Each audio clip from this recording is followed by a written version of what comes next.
বাংলাদেশের অন্তর্বর্তীকালীন সরকারের প্রধান ড মোহাম্মদ ইউনূস দেশের ৩ বাহিনীর প্রধানদের সঙ্গে আইনশৃঙ্খলা পরিস্থিতি নিয়ে একটি রুটিন বৈঠক করেছেন। কিন্তু ২০ মে অনুষ্ঠিত ওই বৈঠকটি এমন এক সময়ে হয়েছে যখন ঢাকার অভ্যন্তরীণ রাজনীতিতে একটি ক্রমবর্ধমান ক্ষমতার দ্বন্দ্ব চলছে বলে একাধিক সরকারি কর্মকর্তা আল জাজিরাকে জানিয়েছেন।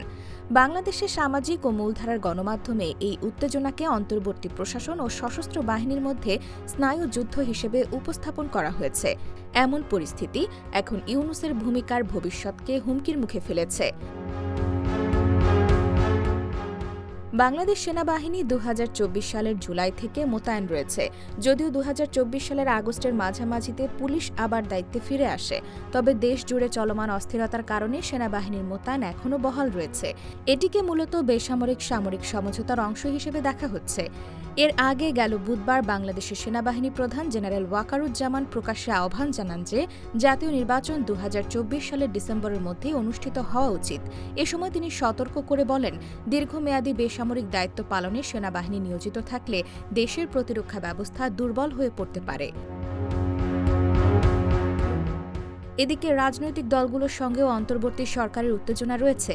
দেশের বৃহত্তম রাজনৈতিক দল বিএনপি ডিসেম্বরের মধ্যেই জাতীয় নির্বাচন চায়।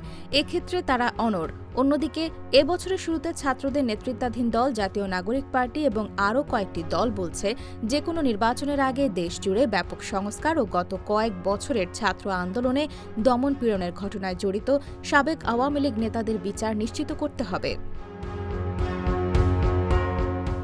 ক্রমবর্ধমান অস্থিরতার মধ্যে ইউনূস হয়তো পদত্যাগের প্রস্তুতি নিচ্ছেন এমন গুঞ্জন আরও জোরালো হয়ে ওঠে। স্থানীয় সংবাদ মাধ্যমের খবরে প্রকাশ পেতে শুরু করে ইউনূস বৃহস্পতিবার বিকেলে উপদেষ্টা পরিষদের বৈঠকে ইঙ্গিত দিয়েছেন যে তিনি পদত্যাগ করতে যাচ্ছেন এবং টেলিভিশনে জাতির উদ্দেশ্যে ভাষণ দেবেন। অবশেষে শুক্রবার সন্ধ্যায় অন্তর্বর্তী প্রশাসনের সূত্রগুলো আল জাজিরাকে জানায় ইউনূস এখনও তার সিদ্ধান্ত বিবেচনা করছেন। IBTV USA, new York.